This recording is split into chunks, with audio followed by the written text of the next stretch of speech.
Hey everyone, in this video, I'm going to show you how to mute calls from a specific friend on WhatsApp web on your PC with the new update. First, start by opening your WhatsApp account on your computer. Once you're signed in, find the chat of the friend you want to mute and open the conversation. Next, click on the chat name to open the contact info. You should see an option that says Mute under Mute Notifications. Click on that option. A window will pop up giving you the option to select a duration for muting notifications. You can choose to mute notifications for 8 hours, 1 week, or always. Select the option that works best for you. And that's it.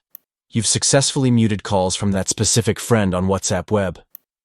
This can be a great way to avoid interruptions from certain contacts without having to block them. Thank you for watching, and I hope this tutorial was helpful for you. If you have any questions, feel free to leave them in the comments below. Don't forget to like and subscribe for more helpful tips and tutorials.